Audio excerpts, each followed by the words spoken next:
I don't want to name names, but the top people in AA are entirely pro-psychedelic.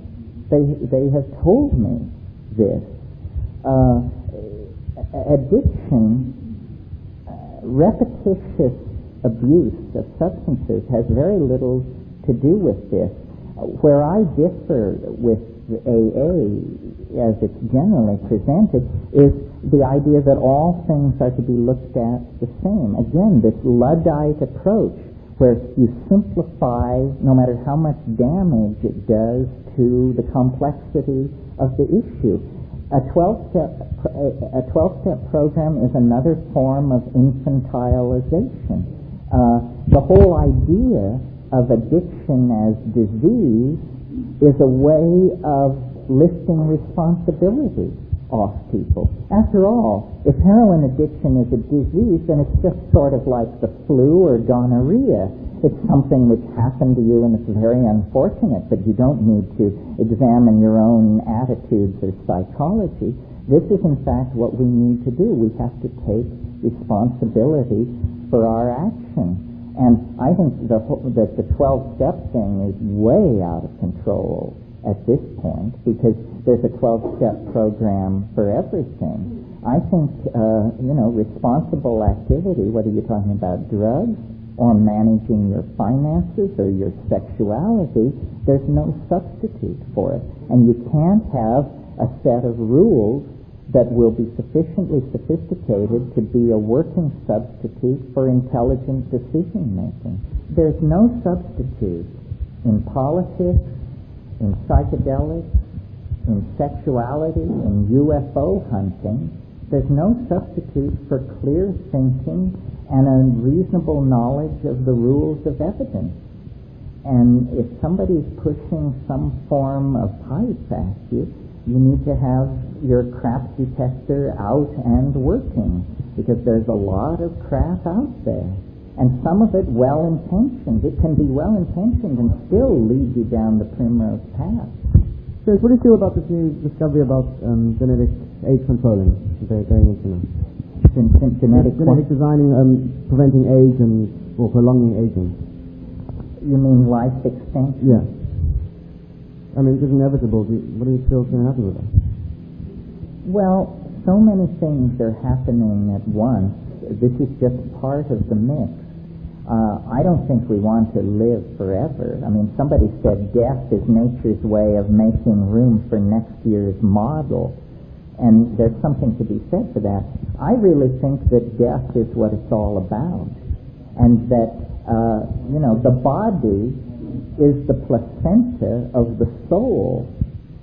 And the purpose of life in three-dimensional space is to build up this invisible organ called the soul so that it can make a clean flight back to its point of origin once severed from biology.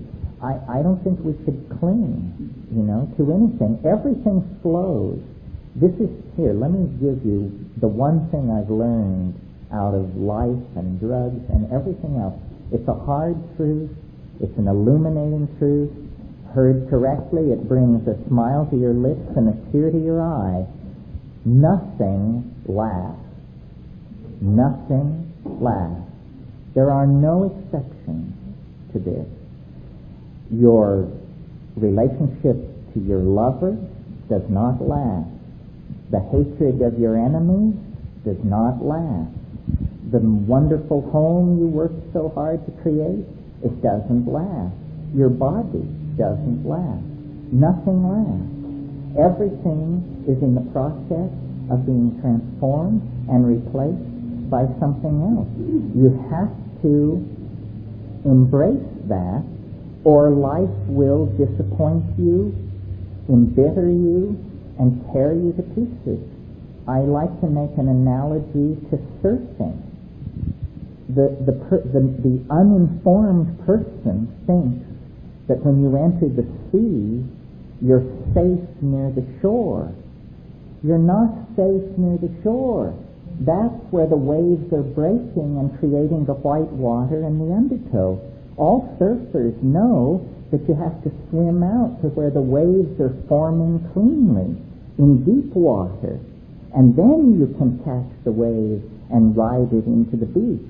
But if you hold to the shore, you'll just be beaten to death in the incoming surf. That could be the end of the workshop as far as I'm concerned. That's how it works.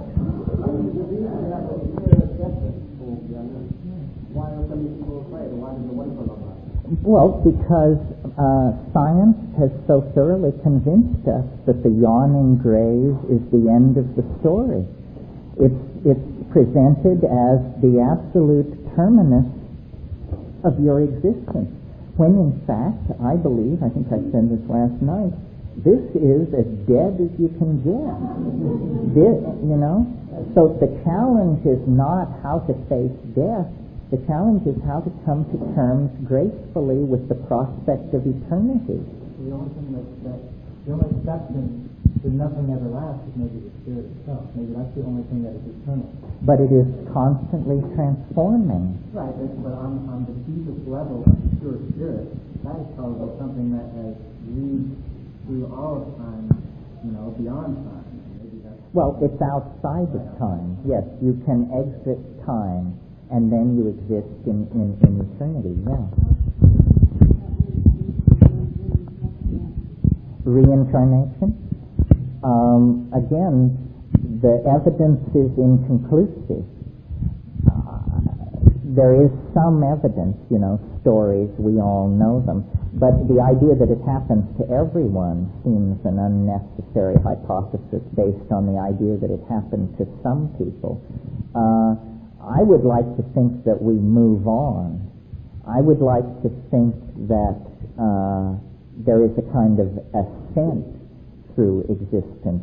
I'm open to the possibility of reincarnation, but again, underwhelmed by the evidence. See, maybe I should say a little bit about my own psychology, because I always get into these wrangles with people. I'm sort of presented as a person on the fringe of the New Age or something like that. I don't consider myself a New Ager at all.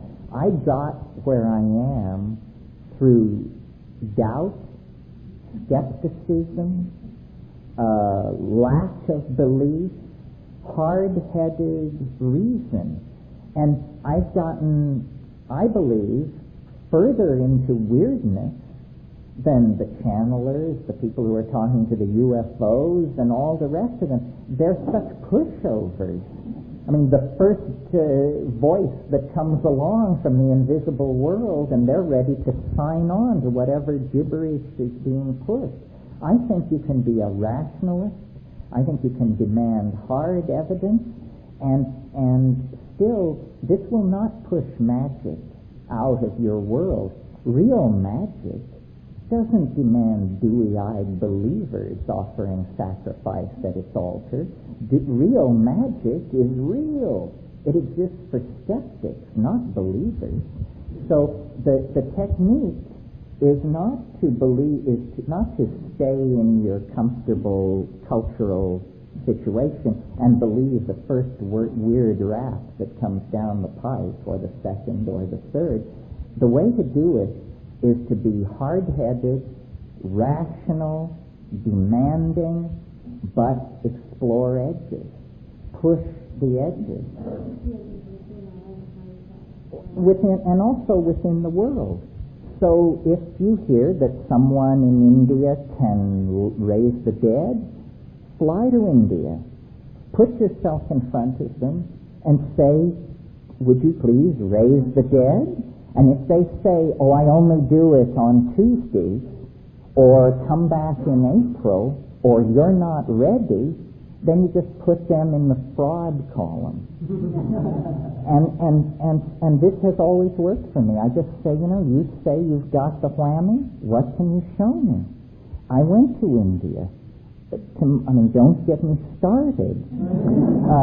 It is a spiritual bargain basement of the sleaziest sort. I went to South America with the same question. What can you show me?